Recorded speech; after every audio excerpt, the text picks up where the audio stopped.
Morning troops, another day, another river, and at last the floods are behind us and we can say conditions in the water are perfect. They really are lovely. It's a cracking morning to be out on the bank. Wasn't much of a chill in the air, even though it's clear skies. It's it's really pleasant morning, really, as I say, perfect conditions in the water. The bank, you really got to watch your footing. Obviously the floodwaters have receded and it's like a mud bath along here, so yeah, you've got to really be careful. But other than that, looking forward to a day on the river and catching some decent pike. We ain't got all the excuses are gone now. No, we can't blame the floods, can't blame the weather. It's glorious. Conditions in the river itself are great. So it's just a matter of putting them baits in the right place and catching some fish. We've had a couple of sessions up here now. We had one at the beginning of the season. We had some nice doubles out. I'll leave the link up there, or up there. I never can tell which way I'm pointing. And then we had a flooded session, which was all right. We caught a fish. So today is perfect conditions. So let's see what we can nab out of here now. It's been a great day. Thanks for all the views and the comments from our previous videos. Really do appreciate you guys getting in touch and following. Now we're gonna see if we can catch you some pike on the bank, because I say it is absolutely glorious. So I'm gonna pour myself a cup of coffee in a porridge pot, and I hope to be disturbed. Where's the swim? We're on a lovely bend in the river here. It's quite shallow close in and then drops off.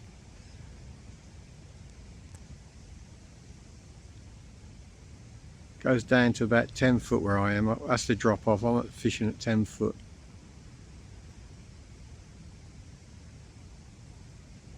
But sometimes it's worth coming in shallow up against the reed beds, see if you can nick anything. So let's go through the swim. The right hand rod. And the float is all the way down there.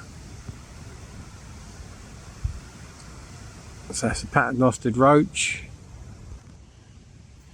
As I say, it's about two rod lengths out from the bank. It's in 10 foot of water. Paternostered roach, single circle hook, hooked through the nose. Been devastating that method so far this season. Middle rod.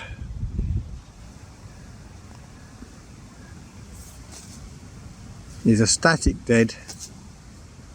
That's a whole sardine on a single hook, hair rig style.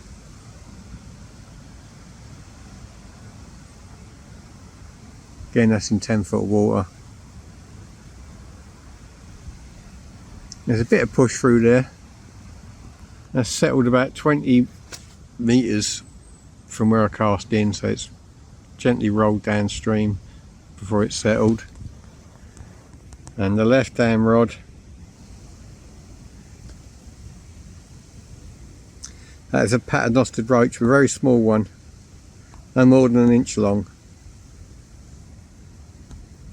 Again, that's in 12 foot of water there, slightly deeper there. We've only been fishing a couple of minutes, so let's hope for an instant hit.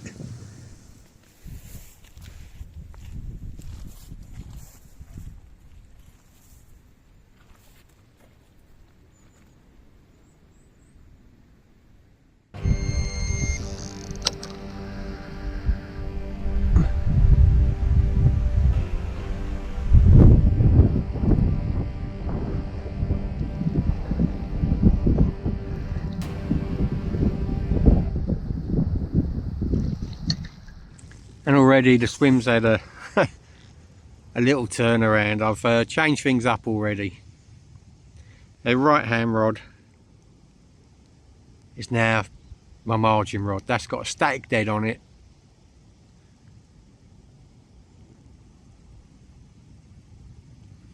And that's held down with my my normal drilled bullet. and I had it as a middle rod, but it couldn't hold bottom.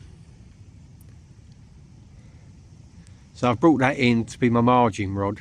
So we've got a whole sardine, not a big sardine, about 6 inches long, hair rigged on a single circle hook. We'll see how that goes. Hair rigging big baits has not been brilliant this season, so I can always adapt that and change that to a hair rig small bait or a directly lip hooked small bait, but at the moment I'm going to leave it as it is.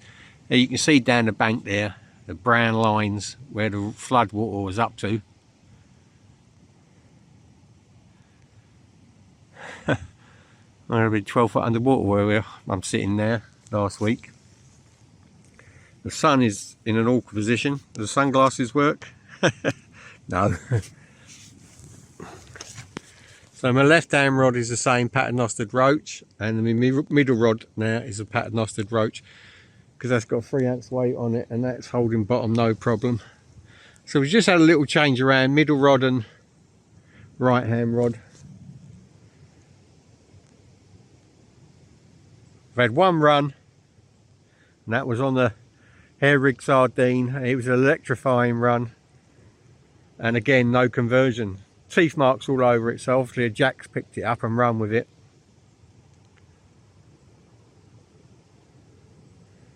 It's a glorious morning. Let's get some glorious fish to go with it.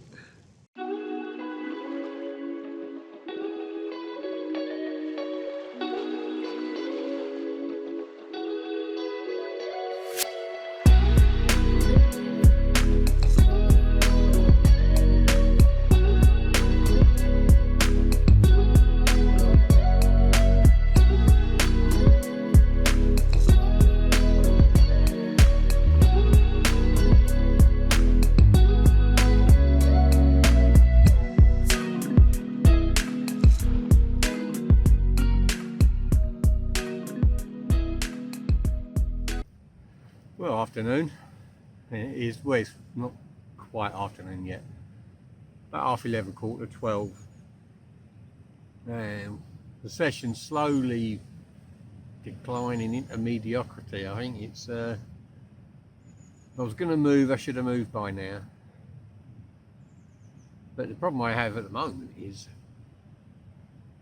throughout this section, for the conditions, this looks like the best swim, more likely a swim that's going to produce. I mean, my right hand rod, I've got 20-30 metres of reed bed. I've got a sheltered bay, and I've also got open water to cast out if I want to. So it gives me a lot of options there. My middle rod only gives me the options so far as I can fish quarter way across, mid-channel, 3/4 way across. I've got the whole width of the river to utilise with my middle rod, which I've been doing. And then my left-hand rod has all the attributes of the middle rod, plus it's got 50-60 metres of reed bed all the way along that I can explore and try and winkle a fish out from. So I think where I am is pretty damn, pretty well on the money swim wise for the river conditions now. Other times of the year I might be somewhere else, or if the water's a bit lower I could be in a different spot, but as the conditions are now, as it's set up, this looks like the most likely swim. So that's why I haven't up sticks and moved. Well, I can't move upstream because there's a guy bream fishing on the next bend. So the only option would have been downstream. And there weren't any likely looking swims within at least half a mile downstream. There is a couple a little bit further away, but as I say, I think I've got a pretty damn good swim for the time of year, for the conditions. Maybe I'm just using the wrong bait, you never know. Maybe the pike they were definitely here this morning. Maybe they've moved out further out, but I've been doing my normal casting every half hour, different angles, different distances. So what I think I might try now is I'm going to I'm going to boost all the baits and then I'm going to leave them for a good hour. I'm not going to touch them, just going to put them in situ and leave them for a good hour and see if the pike come to them. Because they've got, you know, it's, as I say, I think I've got a pretty damn good swim, but it scores on the doors that count, and at the moment nothing's happened. So I had an electrifying run on my middle rod first thing, and it was a jack. Just picked up a bait and ran with it, and then as soon as I struck, you just let it go. And the right hand rod had a little bit of interest when whatever that was just dropped the bait and disappeared, didn't come back.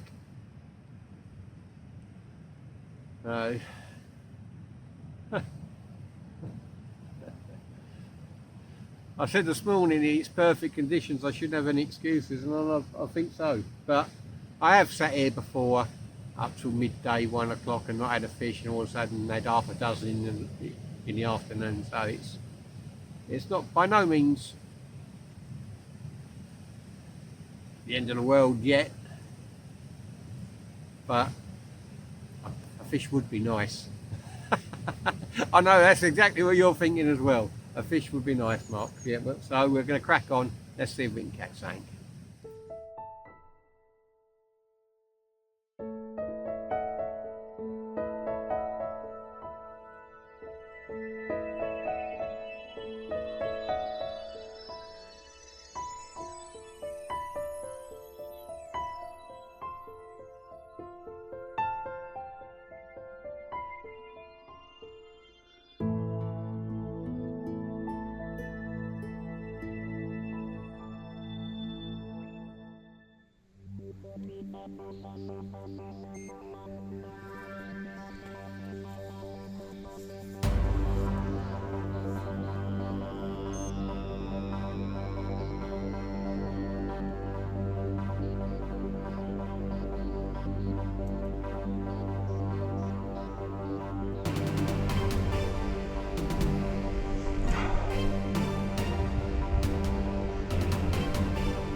We haven't blanked. We've saved the blank, eh? There's only a little one. But when you've been struggling all day for a fish, they count. That was on a single hook, circle hook. It was a roach. Hooked through the nose. Took a while playing with it, but she took it nonetheless, so we're off the mark. There she goes. Let's get her back. Oh, the sun's poking his head out again.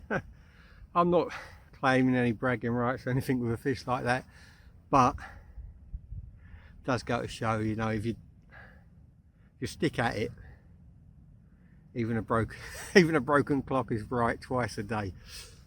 No, if you stick at it, if you know this fish there, you've got the feeling there's fish there, that hasn't gone your way.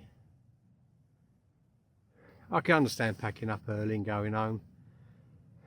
Let's say offer a pint or whatever, but I stuck at it. Oh, here we go. Just got all excited there, but it was only it was weed.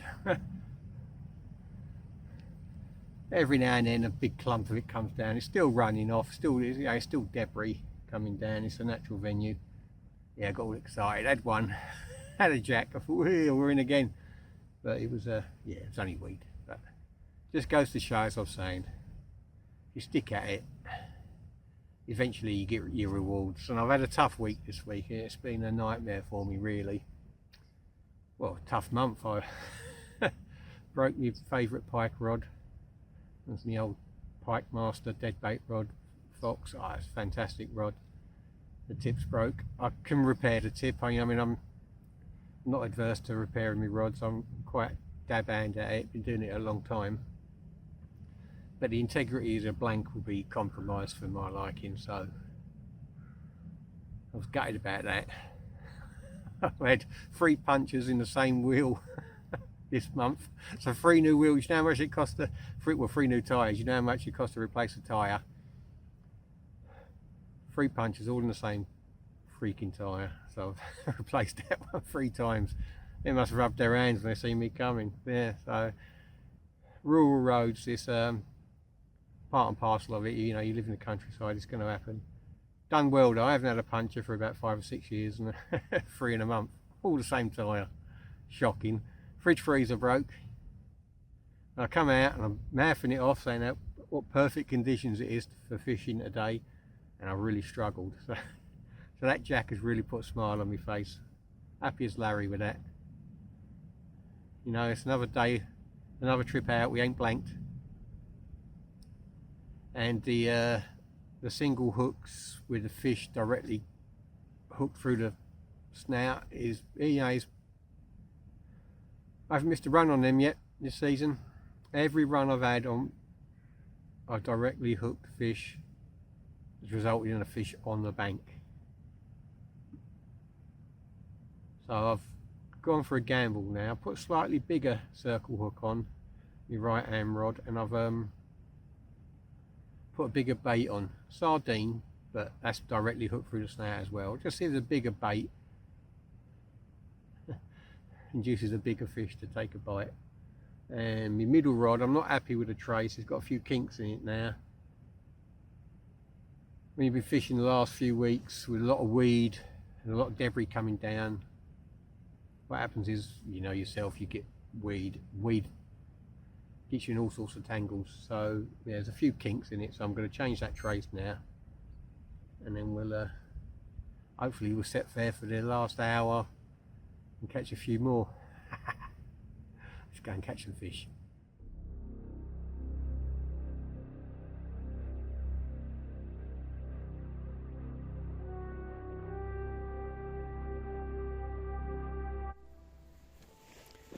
Well, once again, thanks for watching, troops. We're right down into the last knockings now.